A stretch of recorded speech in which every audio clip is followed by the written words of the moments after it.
ধারাবাহিকের শুরুতে আমরা দেখতে পাই রাস্তার পাশে দাঁড়িয়ে চুমকি তেজকে বলে, মনে হচ্ছে তুই কখনোই বড়লোকদের পার্টিতে ঢুকেছিস। তোর এসব গুন্ডামি দেখে তো মনে হয় তুই আগে কোনো বড়লোক বাড়ির গেটের দারোয়ান ছিলি, আর না হলে চোর ডাকাতদের বড় গুন্ডা ছিলি।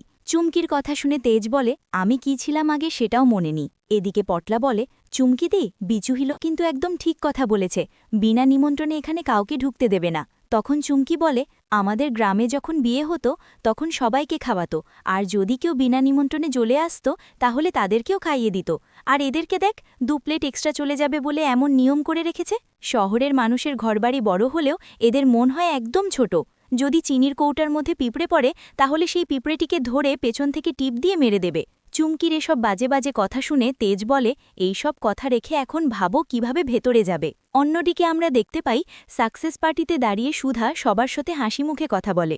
সেটা দেখেই ঝিনুক সমুদ্রকে বলে, আজ কতদিন বাদে দিদি এত সুন্দর করে সবার সাথে হেসে খেলে কথা বলছে। এদিকে রেশমে দরজা দিকে উকিঝুঁকি মারে আর বলে, উনি এখনও আসছেন না কেন, অনেকটা সময় তো পেরিয়ে গেছে। সেটা দেখে সমুদ্র এসে বলে, তুই কার জন্য এভাবে উকি মারছিস, কার জন্য অপেক্ষা করছিস, কেউ স্পেশাল আসবে নাকি?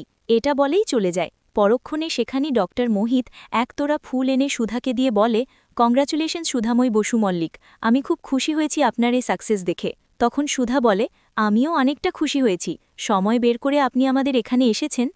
অপরদিকে পলু বলে, সবাই তো পার্টিতে চলে এসেছে, তবে বাবা এখনও আসলো না কেন? তখন জ্যোৎস্না বলে, তোমার বাবার সবার জন্য সময় আছে, শুধু তোমার আর আমার জন্য সময় নেই। অন্যদিকে রেশমি ডক্টর মোহিতকে বলে, এতদিনে আপনার কলকাতায় ফেরার সময় হলো? ডক্টর মোহিত বলে, খুব একটা ইম্পর্টেন্ট ট্রেনিংয়ে আটকে পড়েছিলাম, তাছাড়া এখন যেহেতু কলকাতায় চলে এসেছি আর কলকাতা ছেড়ে কোথাও যাচ্ছি না। পরের সিনে আমরা দেখি রাস্তার পাশে দাঁড়িয়ে মহুয়া বলে, শহরে কত মানুষজন। এদিকে তপন বলে, হ্যাঁ রে মহুয়া, শহরে অনেক মানুষ থাকে, চারদিকে এত আলো, রাস্তায় আলো, বাড়িতে আলো, গাড়িতে আলো, এত মানুষ, এত বাড়িঘর, দেখে আমার চোখ কেমন ঝিকমিকিয়ে উঠছে। এরপর তপন তরিকে বলে, এত বড় শহরে তোর বাড়িটা কোথায় খুঁজব, এখানে তো অনেক বাড়ি, তোর বাড়িটা কিভাবে খুঁজে বের করব? তখন তরি বলে, আমি ঠিক খুঁজে বের করব। পরবর্তীতে মহুয়া বলে, আমার খুব জল তেষ্টা পেয়েছে আর খিদেও পেয়েছে। তপন বলে, তোরা দুইজনে এখানে দাঁড়িয়ে থাক, আমি ওইদিকে গিয়ে দেখি জল আর খাবার পাই কিনা। এটা বলেই তপন খাবার আনতে চলে যায়। তখনই মহুয়া অসুস্থ হতে থাকে। মহুয়ার অসুস্থতা দেখে দৌড়ে তপনকে ডাকতে চলে আসে, এবং তখনই তরি তেজকে গাড়ির সাথে হেলানো অবস্থায় দেখতে পায় এবং রাস্তার এপাশ থেকে বাবা বলে ডাকতে থাকে। পরক্ষণে রাস্তার মাঝখানে একটা গাড়ি চলে আসে এবং চুমকি এসে তেজকে সাকসেস পার্টির ভিতরে নিয়ে যায়। পরের সিনে দেখি তেজকে আর খুঁজে না পেয়ে তরি বাবা বলে কান্না করতে থাকে। তখনই তপন মহুয়া এসে বলে, গুড়িয়ামা, তুই এমন করছিস কেন, কি হয়েছে তোর? তখন তরি বলে, আমি এক্ষুনি আমার বাবাকে দেখলাম, আমি আমার বাবা মামের কাছে যাব। ঠিক তখনই দারোয়ান এসে বলে, এই তোরা এখানে কি করছিস, চলে যা এখান থেকে, এখানে কাউকে দাঁড়িয়ে থাকতে দেওয়া যাবে না।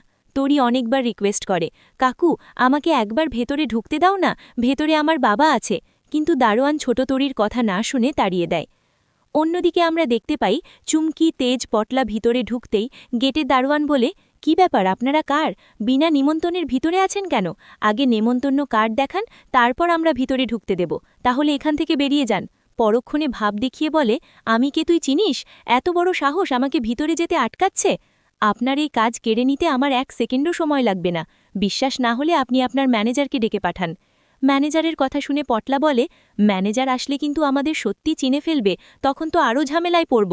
তখন চুমকি বলে, চুপ কর না, দেখি কি হয়। পরবর্তীতে দারোয়ান ম্যানেজারকে ডেকে আনতেই তেজকে দেখে বলে, স্যার আপনি এখানে এসেছেন, আমরা তো কেউ ভাবতে পারিনি আপনি ফিরে আসবেন। যাই হোক, আপনি ভিতরে যান।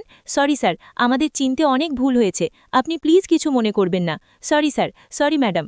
দারোয়ান আর কিছু না বলে চুমকি তেজ পটলাকে ভিতরে ঢুকতে দেয়। পরের সিনে ইন্দ্রজিৎ বসু মল্লিক এসে সুধাকে বলে, সবাই তো চলে এসেছে, তাছাড়া খাবার সবকিছু অ্যারেঞ্জ করা শেষ, এখন যার জন্য এই সাকসেস পার্টি তারই তো এখনও কোনো খোঁজ নেই। এদিকে ঝিনুক হ্যান্ডমাইক হাতে নিয়ে বলে, আজকে আমাদের সাকসেস পার্টিতে আপনাদের সকলের আমন্ত্রণ, আপনারা এসেছেন, আমরা অনেক খুশি হয়েছি। তবে এই পার্টির সবথেকে বড় ইমেজ হলো আজকে সবাই মাস্ক পরে থাকবে, শুধু কিংশুক লাহিড়ীর নজর থাকবে আমার দিদি সুধাময়ী বসু মল্লিকের উপর। পরবর্তীতে সুধা হ্যান্ডমাইক হাতে নিয়ে বলে, আপনারা সময় বের করে আমার সাকসেস পার্টিতে এসেছেন, এতে আমি অনেক খুশি হয়েছি। অনেকেই আমাকে জিজ্ঞেস করেছে এই দিনটা আমার কাছে কতটা স্পেশাল। আমার কাছে ওই দিনটা সবথেকে বেশি স্পেশাল ছিল যেদিন ডাক্তার আমার মেয়েকে আমার কোলে দিয়েছিল। আমার মেয়েকে আমি বুকে জড়িয়ে নিয়েছিলাম। আর আজকে স্পেশাল দিন হলেও সেই দুটো মানুষ আমার কাছে নেই। আমার স্বামী আর আমার মেয়ে, যার এই বিজনেসে সবথেকে বেশি বড় অবদান, আমার স্বামী তেজ বসু মল্লিক। ওরা দুইজনে হারিয়ে গেছে। এদিকে সুধার কথা শুনে তেজ মনে মনে বলে, ওর স্বামী মেয়ে কোথায় হারিয়ে গেছে, কোথায় আছে ওরা? শেষ পর্যায়ে আমরা দেখতে পাই কিংসুক লাহিড়ী ফুলের তোড়া হাতে নিয়ে এসে বলে, কংগ্রাচুলেশন সুধাময়ী বসু মল্লিক। তো দর্শক, ভিডিওটি যদি ভালো লেগে থাকে অবশ্যই চ্যানেলটি সাবস্ক্রাইব করে পাশে থাকবেন।